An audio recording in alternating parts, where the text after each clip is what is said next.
Today, Fallout 76 saw a nice and chunky patch update that came in just over 7GB for Steam, PlayStation, with a smaller 1.6GB update for Xbox. The patch addresses quite a few niggly issues and has some great quality of life fixes.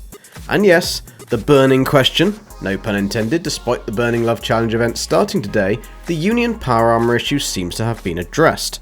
You should now only get a Union Power Armour piece dropped from a legendary enemy if you know the plans, which, if you didn't know where to find them, are available from Giuseppe in exchange for stamps earned from completing expeditions.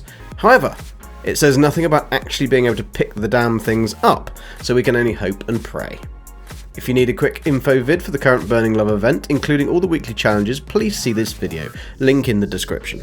So let's get into the notes. The first fixes are for camp and workshop items, and I'd wondered why I'd recently managed to obtain more of the perfectly preserved pies from the vending machines around the wasteland. Apparently, I wasn't just being lucky and it was a bug that has now been addressed. Why Bethesda? I love me a perfectly preserved pie.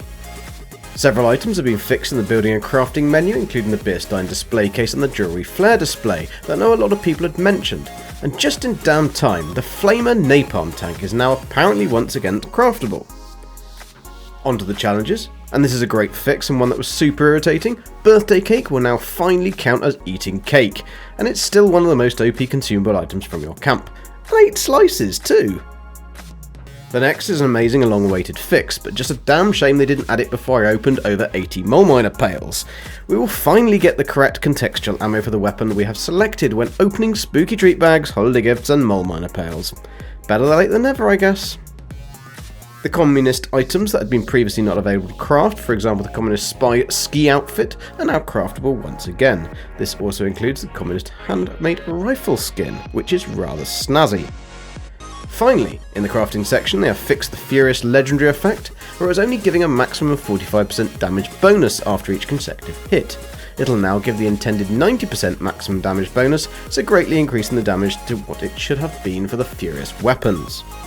On to expeditions. There are quite a few fixes to these, including that whilst in the pit, players who jump inside the toxic vat will now instantly die. How delightful. Someone told me there was treasure in those too. Within the Atlantic City expedition, they have adjusted the contextual ammo drops to be in line with the pit, and fixed some display issues on the reward screens. The bug that prevented players from travelling back to Appalachia through the expeditions menu has also been fixed, and finally, throw your rotten potatoes at the naughty showman and they will explode on impact. Huzzah! Within the perks, the collateral damage legendary perk now works with all melee weapons and not just unarmed, and the fire in the hole perk card properly shows the trajectory on unique grenades. The daily ops reward for the Deep Space Alien Invader jetpack can now be applied to all Power Armour variants and no longer shows an atomic shop only item. They have also fixed various clipping issues with the Power Armour paints, and finally, the issues with radiation resistance on various Power Armours have been fixed. The final and helpful fix, especially for a VATS build, is that Mylurks no longer only spawn as a friendly glowing variant, so we can actually target the little buggers.